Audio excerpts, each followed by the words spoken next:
गणेश चतुर्थी से लेकर अनंत चतुर्दशी तक गणेश पुराण कहती है।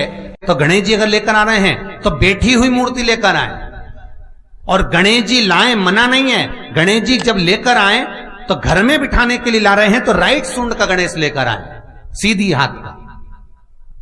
आपका सीधा हाथ देख लेना, उसी के हिसाब से गणेश जी को अपनी ओर रखकर, या गणेश जी का सीधा हस्त कमल देख लेना। आपका तो उल्टा मान्य होगा जब आप देखेंगे तो गणेश जी का जो सीधा हस्त कमल हो, उस साइड अगर गणेश जी की सूंड है तो वो सूंड का गणेश घर के अंदर विराजमान हो। उल्टी सूंड का गणेश, लेफ्ट सूंड का गणेश, ये गणेश व्यापार, व्यवसाय, फैक्ट्री, दुकान, बिजनेस, ऑफिस जगह पर विराजमान हो। महाराज भगवान बैठ गए गणेश जी महाराज, इसलिए हमारे हिंदू रीति शास्त्र रीति कहती है गणेश जी जब जब खड़े होते हैं तब तब संहार करते हैं। गणेश जी जब जब खड़े होते हैं तब तब किसी ना किसी का संहार करते हैं, और गणेश जी जब बैठे रहते हैं तो सुख, समृद्धि, वैभव, आनंद, संपदा प्रदान करते रहते हैं। यहां तक जो जीवात्मा मर कर आती है, जो जीवात्मा भगवान गणेश के सम्मुख में आकर प्रथमता में खड़ी होती है, उस जीवात्मा के सम्मुख खड़े होने पर गणेश जी उसका फल भी प्रदान कर देते हैं। जा, मैं तुझे, तू मेरे सामने खड़ा है, मैं तुझे ये सुख देता हूं, जा। जब गणेश जी प्रवेश करें आपके घर के अंदर, तब 2 घी के दिए दोनों ओर जलना चाहिए रिद्धि सिद्धि के लिए। तब प्रवेश मेरे गणेश जी महाराज सीधा चरण अंदर रखकर प्रवेश करिए और गणेश जी की स्थापना करिए। और स्थापना के समय पर 2 बिंदी, जहां गणेश जी बैठे साइड में कोई दीवार हो तो एक हल्दी की, एक कुंकू की बिंदी जरूर लगाएं। क्यों? जब आखिरी दिन हम अनंत चतुर्दशी के दिन गणेश जी को जब विदा करें तो ये रिद्धि और ये सिद्धि, ये कुंकू और हल्दी की बिंदी नहीं, ये रिद्धि और सिद्धि हैं। बहुएं हमारे घर में रह जाए। गणेश जी महाराज हमारे घर में आ गए। गणेश जी की सबसे पहली जो आरती हो, उस आरती के समय पर अगर धूप बत्ती जलाई जाए या गोबरी को जलाकर उसमें गूगल छोड़ी जाए, और गूगल छोड़ने के बाद गणेश जी का नाम ध्रुम वर्ण कह दिया जाए, तो गणेश जी को तुम्हारे घर की पूजा स्वीकार करना पड़ती है। बस वो समय हम जानते, हम तो बस उतना जानते हैं कि शिव महापुराण में लिखा और मुद्गल पुराण में लिखा, गणेश पुराण में लिखा, गणेश जी का एक नाम होता है ध्रुम वर्ण। क्या नाम है? ध्रुम वर्ण गणेश जी का एक नाम होता है। जब हम धूप जलाकर और धूप लगाने के बाद में गणेश जी की सबसे पहली आरती करने के पहले, अगर हम सबसे पहली आरती गणेश जी की कर रहे हो, अपने घर में स्थापना कर रहे हो, बिठा रहे हो, और तुम चाहते हो कि गणेश जी मेरे घर में आके मेरी पूजा को स्वीकार करें और जो मांगू मेरा गणेश मुझे दे 10 दिन के अंदर, तो पहला नाम लेकर पुकार लेना ध्रुम वर्ण विनायक, बैठो, बस काम हो गया। वो फ्री होकर आता है, वो बैठता है अलमस्तता में। कहां चढ़ाते हैं दुर्बा? गणेश जी का जो दांत टूटा है उस दांत की ओर गणेश जी को दुर्बा समर्पित करी जाती है। अभी गणेश जी विसर्जन हुए, गणेश जी को जल में विसर्जन किया, तो आपके मन में एक प्रश्न तो खड़ा होगा, आया तो होगा कि गणेश जी के 10 दिन तक बिठाओ, नित्य पूजन करो, ने पाठ करो, ने अर्चना करो, ने 10वें दिन इनके विसर्जन कर दो, और वो भी पानी में कर दो, पानी में विसर्जन करो। तो ये कहां लिखा कि जल में विसर्जन करो? श्रीमद् भागवत पुराण की रचना जब वेद व्यास जी महाराज करने के लिए बैठे, वेद व्यास जी ने सुखदेव जी से कहा कि मैं मंत्र बोलूंगा, मैं श्लोक बोलूंगा, इसको लिखेगा कौन? तो सुखदेव जी ने बोला गणेश जी से विनती करो। गणेश जी से कहा कि आप लिखोगे? गणेश जी बोले मैं लिखने को तैयार हूं, पर बोलते बोलते तुम रुक गए तो मैंने भी लिखना छोड़ दूंगा, उसके बाद मैं भागवत को विराम दे दूंगा, मैं आगे नहीं लिखूंगा। अब वेद व्यास जी बड़े चक्कर में पड़ गए, क्या करें? तो गणेश जी से कहा मेरे श्लोकों में कुछ गड़बड़ी हो सकती है, उसमें से गलती को छांटना पड़ेगा, फिर लिखना पड़ेगा। कितना सुंदर संबोधन श्री वेद व्यास जी ने कहा कि मैं जो श्लोक बोलूंगा आपको लिखने के लिए है, उसमें मैं कुछ गलती करूंगा, लिखना है। क्यों कहा वेदव्यास जी ने ये बात? गणेश जी भगवान है, वेदव्यास जी कहते हैं मैं तो संसारिक मनुष्य हूं ना, गलती तो कर सकता हूं। गलती कौन करता है? जम के बोलो भगवान गलती करता है क्या? नहीं, गलती कौन करेगा? मनुष्य। गलती मानव करेगा, गलती मनुष्य करेगा। और गलती करने के बाद अगर हमसे अपनी जिंदगी में कोई गलती हो जाती है तो एक बार क्षमा मांगने में कुछ जाता है क्या? प्रणाम करने में कुछ जाता है क्या? निवेदन करने में कुछ जाता है क्या? नहीं। गलती हो गई मुझसे, तो गणेश जी आप गलती को छांटना, लिखना। गणेश जी महाराज लिखने बैठ गए। लिखते लिखते लिखते लिखते 10 दिन हो गए गणेश जी महाराज को। शरीर में ताप पड़ने लगा गणेश जी महाराज के। वेद व्यास जी ने गणेश जी के हाथ का स्पर्श करा तो शरीर तो तप रहा था। वेद व्यास जी ने वहीं पर श्रीमद् भागवत के श्लोकों को विराम दे दिया। अब नहीं बोले। गणेश जी लिखते लिखते लिखते लिखते लिखते लिखते थक गए, ताप पड़ गया, शरीर गर्म हो गया। वेद व्यास जी ने कब करूं क्या? 10 दिन से लिख रहे हैं और शरीर पर ताप पड़ रहा है, करा क्या जाए? उन्होंने गणेश जी का हाथ पकड़ा, उठाया और कहा चलो प्रभु हमारे साथ में। वेद व्यास जी गणेश जी को ले गए और ले जाकर शीतल जल में श्री गणेश जी महाराज को बिठा दिया। गणेश जी को पानी के अंदर उनको विराजमान कर दिया कि अब आप ताप को थोड़ा ठंडा कर लीजिए।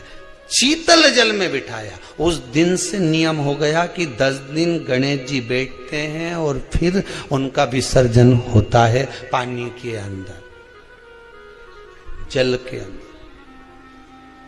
शरीर का ताप मिट जाए। तो गणेश जी ने वचन दिया है वेदव्यास जी महाराज को, आपने मेरे ताप को मिटाने के लिए मुझे जल में बिठाया है।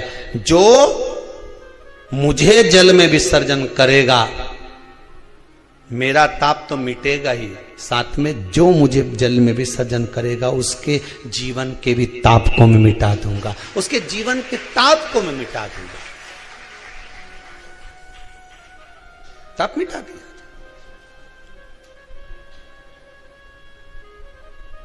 पर करो गणेश जी का विसर्जन, मना नहीं है वो, पर अच्छे से करो रे हो। अब मैं छोरा छोरियों तो निशाना लगा है, वो हमारा गणेश जी जई दिया, वो हमारा सबसे आगे पहुंचा तो इधर वाला ने इधर से फेंका, हो गया। ये हमारे धर्म की हंसी उड़ा रहे हैं। शिव को और गणेश को बेलपत्र शमीपत्र समर्पित होता है। आपको कथा में वर्णन किया था 33 कोटि देवताओं को भले बेलपत्र नहीं चढ़ेगा पर 33 कोटि देवताओं को शमीपत्र चढ़ता है। और उसमें एक गणेश जी महाराज और एक बाबा भोलेनाथ, इन दोनों को शमी समर्पित होता है। कथा में पहले भी वर्णन किया, आज फिर आपको समझ लेना बहुत अच्छे से। जो आपको करना है रिद्धि सिद्धि पाने के लिए, संपदा को बढ़ाने के लिए। शिव महापुराण की कथा कहती है और गणेश चरित्र अपन श्रवण कर रहे हैं, जिसके घर में संपदा की कमी पड़ती हो, बीमारियां ज्यादा फैल रही हो, बहुत कष्ट हो महाराज, बहुत ज्यादा दुखी हो महाराज, कोई काम नहीं बन रहा, बहुत तकलीफ में हो, तो शमी पत्र, शमी की पत्ती, जहां गणेश जी का स्थान है वहां पर 5 शमी पत्र 5 समर्पित करें और शंकर जी के ऊपर 3 शमी पत्र समर्पित करें। बहुत ध्यान देना, 5 शमी पत्र जहां गणेश जी का स्थान है शिवलिंग में वहां समर्पित करें, 3 शमी पत्र शिवलिंग के ऊपर समर्पित करें। 1 शमी पत्र शंकर जी की चौखट पर लेफ्ट भाग में, जाते समय आपका उल्टा हाथ, जब मंदिर से निकलो तो उल्टे हाथ पर लेफ्ट भाग में शंकर जी की चौखट पर समर्पित करें 1 शमी पत्र। और महाराज घी का दिया जहां लेफ्ट भाग में आपने शमी पत्र रखा है, मंदिर में ना दिया लगाकर बाहर की ओर जहां शमी पत्र रखा है उसके ठीक साइड में एक घी का दिया लगा दीजिए। केवल गणेश चतुर्थी से लेकर अनंत चतुर्दशी तक गणेश पुराण कहती है भगवान गणेश जी का मोर ध्वज का, मयूर ध्वज गणेश का नाम लेकर जो ये दीप शमी पत्र चढ़ा देता है उसके घर से कभी रिद्धि सिद्धि नहीं जाती, वैभव प्रतिष्ठा नहीं जाती। कर देखना, अगले साल तक आपका व्यापार कितना चलता है हमको बताना जरूर, करके देखो एक बार। गणेश पुराण का, शिव महापुराण का यह प्रसंग करिए, जीवन में उतारिए। चतुर्थी से लेकर अनंत चतुर्दशी तक गणेश जी का मूल स्थान। आपको गणेश जी की मूर्ति पे चढ़ाने का नहीं बोल रहा। क्यों नहीं बोल रहा है? क्योंकि गणेश जी की आप प्रतिष्ठा करोगे तो वो टेम्परेरी है, 10 दिन के लिए कर दिया, फिर वापस विसर्जन कर दिया। पर जहां शंकर मंदिर में बैठ गए, शिवलिंग स्थापित हो गया, वहां ना जाने कितने समय से शंकर की आराधना हो रही है, वहां गणेश जी सदा विराजमान है। और देखो ये 10 दिन में अगर आपने शमी पत्र बिल्कुल मन से समर्पित करा है ना, तो मेरा विश्वास कहता है शिव महापुराण का, मेरे बाबा विश्वनाथ की कृपा कहती है, मेरा मन कहता है 10 दिन के अंदर आप शमी चढ़ाएंगे ना तो कुछ ना कुछ अच्छी की प्रियता है दुर्वा। क्या प्रियता है? दुर्वा। कितनी दुर्वा गणेश जी को समर्पित करी जाती है? मात्र 5। कितनी? आज के जमाने में लोग गट्ठा बनाकर चढ़ा दें, वो अपनी जगह पर है। 5 दुर्वा पंचम इंद्रियों को वश में करने के लिए और भगवान के 5 जो स्वरूप हैं उनको अपने भीतर उतारने के लिए 5 दुर्वा। और दुर्वा में भी 3 गांठ। जब दुर्वा समर्पित करी जाती है तो उसमें नीचे दुर्वा की डंडी पर गांठ रहती है, 3 छोटी छोटी गांठें होना चाहिए। कितनी गांठ? जो भगवान को समर्पित करी जाए। जिस अमृत के बूंद से प्रकट हुआ है पान का पत्ता। 33 करोड़ देवताओं के पूजन में, पाठ में, अर्चना में ये अमृत का पत्ता काम आएगा। जिस जल के पात्र में यह पत्ता रखा रहेगा वो जल क्षीर सागर के अमृत तुल्य हो जाएगा। क्षीर सागर के अमृत तुल्य। तुझे प्रथम गिनती में गिनाता हूं, देवताओं का आधिपत्य तुझे प्रदान करता हूं। सारे देवों में तू प्रथम गिनती में गिना जाएगा, प्रथम पूज्य माना जाएगा। बस शंकर भगवान ने वर दिया, थोड़ी देर बाद कार्तिकेय महाराज आ गए। कौन आए? जम के बोलो जरा। कार्तिकेय। और कार्तिकेय जी आए और आकर बोले, पिताजी दंडवत करा, प्रणाम करा, साष्टांग करा, मैं परिक्रमा कर कर आ गया। मैंने परिक्रमा करा। अब इधर तो देवता सब, सारे देवता मिलकर अक्षत छोड़ रहे गणेश जी के ऊपर, स्वस्ति वाचन हो रहा, लोग प्रणाम कर रहे, नमन कर रहे, लोग आवाज लगा रहे, श्री गणेश जी महाराज की। अब सारी दुनिया में आवाज लग रही गणेश जी। तो कार्तिकेय ने पूछा, माँ ये गणेश जी का जय घोष क्यों हो रहा है? गणेश जी के जयकारे क्यों हो रहे हैं? गणेश जी के लिए इतना जय घोष? तो माता पार्वती ने भगवान शंकर के शब्दों को कार्तिकेय को सुनाया। कार्तिकेय रो पड़े, माँ मैं परिक्रमा कर कर आया, गणेश जी ने केवल आपकी परिक्रमा लगा ली, आपने उसको प्रथम गिनती में मान लिया। माँ उसने बुद्धि का परिचय दिया और मैंने कर्म का परिचय दिया। बुद्धि का परिचय, कर्म का परिचय।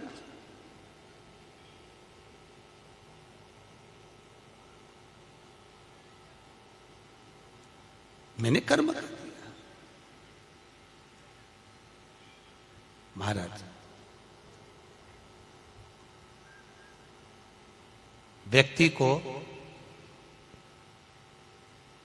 उसके भाग्य का मिलता है कि कर्म का मिलता है?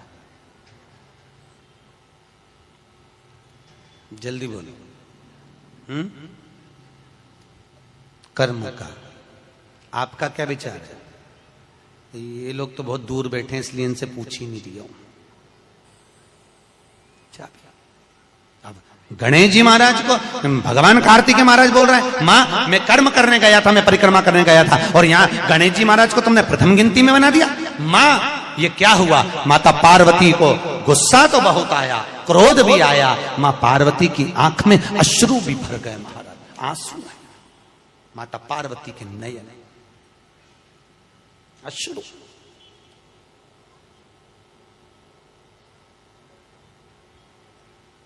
मां खड़ी हो गई। माता पार्वती ने आज खड़े होकर भगवान भोलेनाथ जी से निवेदन करा, आपने अपनी जिंदगी की ये गलती कर दी। क्या गलती? शंकर भगवान पूछ रहे हैं, कौन सी गलती? तुमने गणेश जी को प्रथम गिनती में बना दिया, कार्तिकेय भी तो गया था। अगर कुछ थोड़ा सा आशीर्वाद रखना था तो कार्तिकेय के लिए रखना था, पर तुमने केवल गणेश को प्रथम गिनती में बनाया है, यह तुम्हारी गलती है। तो गणेश जी ने परिक्रमा भी तो करी है।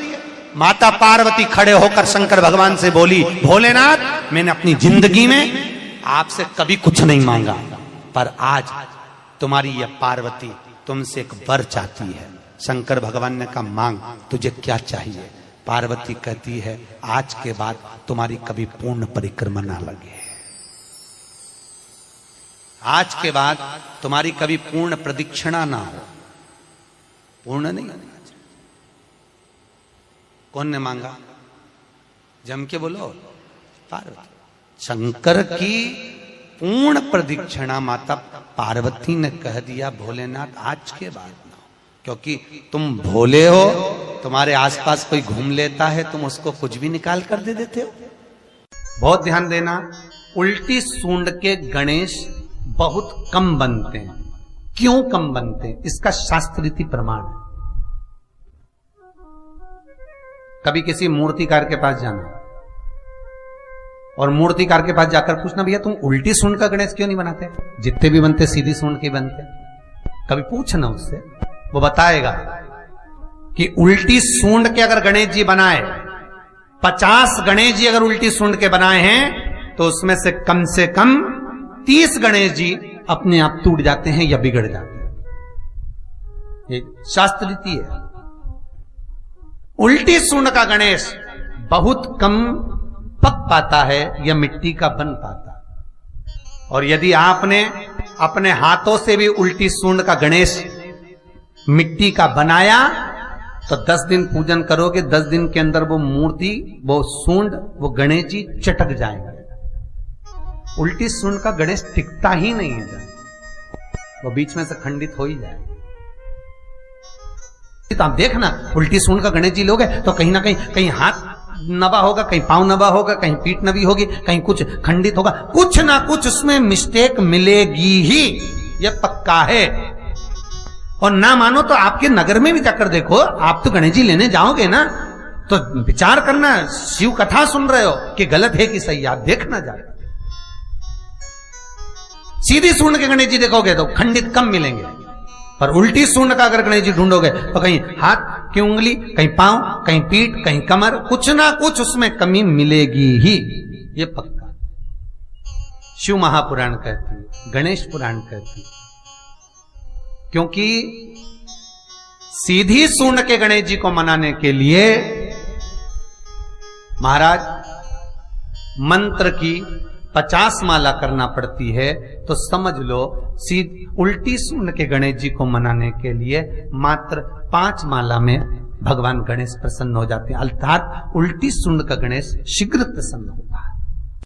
इसलिए हमारे हिंदू धर्म में 2 तरह के गणेश जी का प्रमाण कहा जाता है, एक राइट सूंड के गणेश, एक लेफ्ट सूंड के गणेश। राइट सूंड का गणेश रखा जाता है तो लक्ष्मी आती है पर टिकती नहीं है, इसलिए घर में सीधी सूंड का गणेश, और दुकान, व्यापार, व्यवसाय में, ऑफिस में उल्टी सूंड का 2 गणेश। तो इसका मतलब ये थोड़ी ना कि तुम्हारे घर में गणेश जी बैठा तो तुम उठा के बदल लिया, यहां कहां दिया, यहां कहां दिया।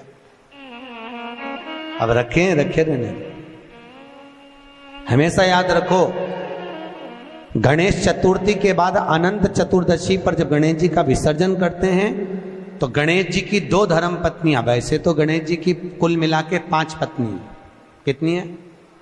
गणेश जी की 5 पत्नी, पहली श्री, दूसरी तुष्टि, तीसरी पुष्टि, चौथी रिद्धि और 5वीं सिद्धि। ये व्यक्ति के नाम के आगे जो लिखा रहता ना, श्रीमान, ये श्री संबोधन कहां से आया? और एक पीछे लिखते हैं, जैसे नाम के आगे लिखते हैं श्री और पीछे लगाते हैं जा में ई की मात्रा जी, लिखते हैं कि इधर नहीं लिखते? लिखते हैं, श्रीमान अग्नि प्रसाद जी, श्रीमान बद्री प्रसाद जी। गणेश जी लाते हो भादो महीने में, तो विसर्जन करो, तो विसर्जन के समय पर 2 बिंदी, एक कंकु की, एक